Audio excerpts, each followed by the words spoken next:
So we talked about how the revealed truth in Scripture comes through the words of the inspired human authors.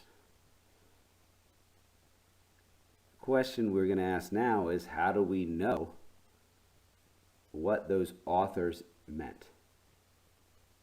This is a key question for understanding how God was inspiring them to share revelation.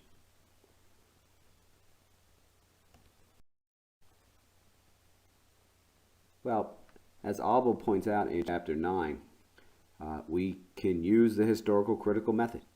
What is the historical critical method? Well, first of all, it's not critical in the sense of being negative. It's critical in the sense of using a set of criteria.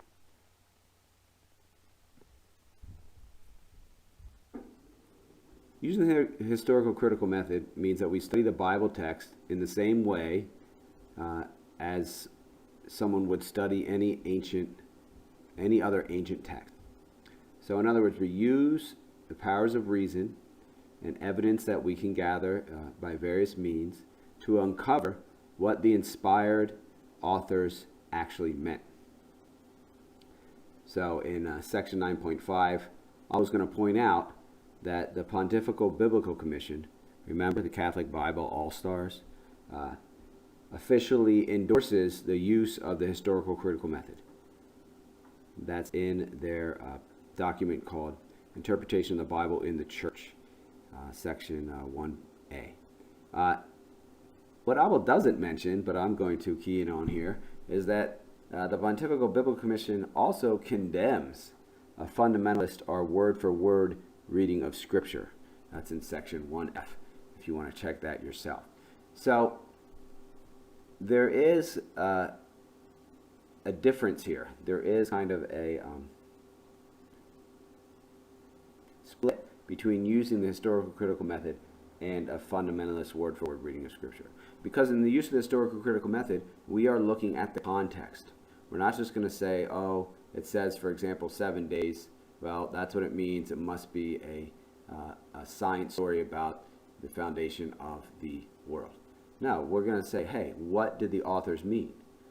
Right? Why were they telling us about the 7-day creation story?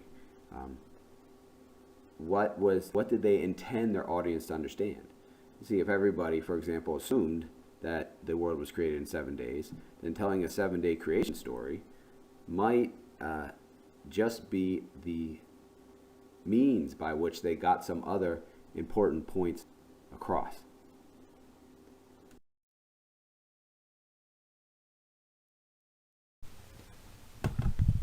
So a literalist or a fundamentalist reading of Scripture would take, for example, the priestly creation story and say, it says God created everything in 6 days, and then on the 7th day he rested, and 7 days means 7 days. That means the world was created in 7 days, and hence they would be at odds with contemporary scientific theory.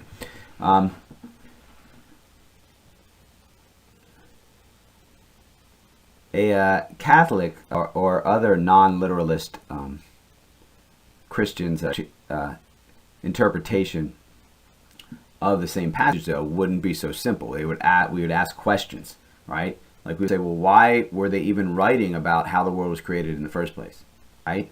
And they would say, well, what did people of their time believe about the way that the world was created? You know, was their purpose to tell people, how the world was created, like something they didn't know already? Or were they taking an assumption of the time and changing it to make some important points, right? We'll see that's what the P writers do, right? And basically the question in the non-literalist reading of Scripture is about what do they mean, right? So we will talk about a literal sense of Scripture, but when we're talking about a literal sense of Scripture, we're not using the word that we use it in contemporary language today. We're talking about what did the authors intend their audience to understand, right? What did they mean by what they said? Not just a word for word, which we would call a literalist or fundamentalist interpretation.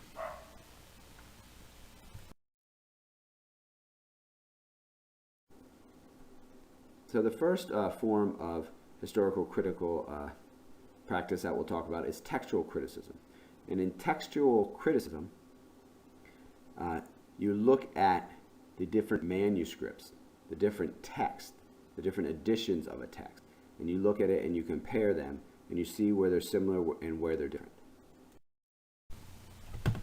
Another popular form of the historical critical method is source criticism. So in source criticism, we try to figure out what sources went into the finished books in the Bible that we have today. So there's a famous one called the two-source theory that notices that Matthew and Luke both have everything that Mark has in it, and they also have these shared sayings, these sayings of Jesus.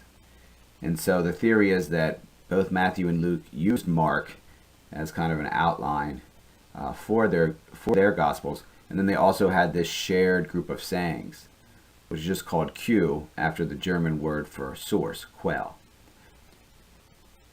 So, of course, they also added their own material, but since these two sources were identified, it's called the two-source theory. And there are rumors that several members of the theology faculty at our university have this diagram of the two-source criticism tattooed on themselves. I will neither confirm nor deny that rumor. I will just propagate it.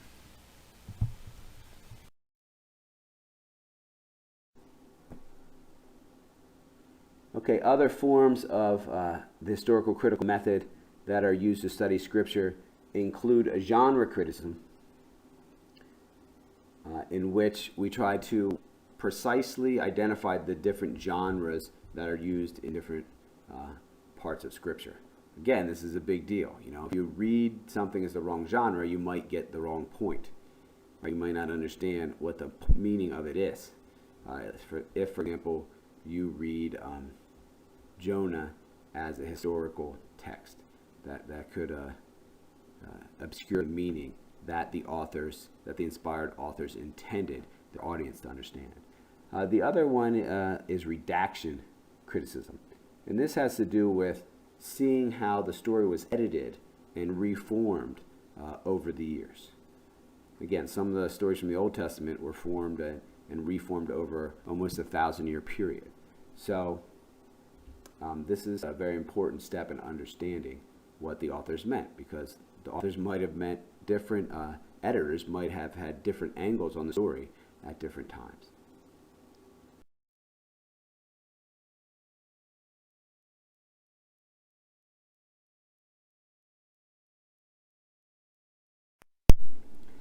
Another tool that we use to help understand what the biblical authors wanted or intended their audiences to understand is archaeology.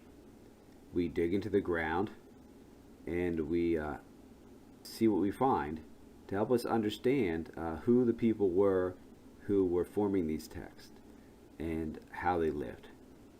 So again, the archaeology can really help us see what the authors meant and what they intended.